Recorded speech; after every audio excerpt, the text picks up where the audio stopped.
എല്ലാവർക്കും നമസ്കാരം. വളരെ ദുഃഖകരമായിട്ടൊരു വാർത്ത നിങ്ങളുമായിട്ട് പങ്കുവയ്ക്കുകയാണ്.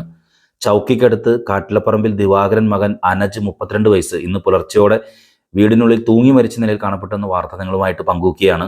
അനജ് കാനഡയിൽ ജോലി ചെയ്യുകയായിരുന്നു. ലീവിന് നാട്ടിൽ വന്നതാണ്. ഈ വരുന്ന 19-ാം തീയതിയാണ് അനജൻ്റെ കല്യാണം നിശ്ചയിച്ചിരുന്നത്. അതിനിടയിലാണ് ഇങ്ങനെയൊരു സംഭവം വന്നിട്ടുള്ളത്. തീർച്ചയായിട്ടും വളരെ ദുഃഖകരമായിട്ടുള്ള സംഭവം. നടപടിക്രമങ്ങൾ പൂർത്തിയാക്കി പോസ്റ്റ്മോർട്ടം കഴിഞ്ഞ് മൃതദേഹം സെൻറ്റ് ജെയിംസ് ആശുപത്രിയിലെ മോർച്ചറിയിൽ സൂക്ഷിച്ചിരിക്കുകയാണ്. ബന്ധുക്കൾ വിദേശത്തു നിന്നും വരാനുള്ളത് കൊണ്ടാണ് മോർച്ചറിൽ സൂക്ഷിച്ചിരിക്കുന്നത്. ഈ അടുത്ത കാലത്തായി ചാലക്കുടിയിൽ യുവാക്കൾ ഇത്തരം മരണത്തിന് കീഴ്പ്പെടുന്ന അവസ്ഥ വളരെയധികം റിപ്പോർട്ട് ചെയ്യുന്നു എന്നുള്ളൊരു വസ്തുത കൂടി പങ്കുവയ്ക്കുകയാണ്.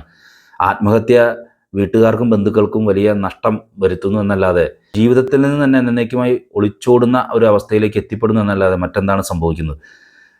നിരവധി കൗൺസിലിംഗ് സെൻ്ററുകളും അതുപോലെ തന്നെ മറ്റു കാര്യങ്ങളൊക്കെ ഉണ്ടെങ്കിൽ തന്നെയും മറ്റു പല കാരണങ്ങളും, കടബാധ്യതയും ജീവിത പ്രശ്നങ്ങളും പ്രണയനൈരാശ്യവും ഇതൊക്കെ തന്നെ യുവാക്കളുടെ ഇത്തരത്തിലുള്ള മരണത്തിന് ഹേതുവാകുന്നു.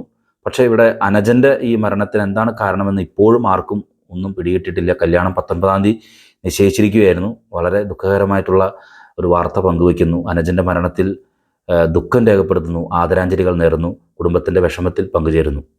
നന്ദി, നമസ്കാരം.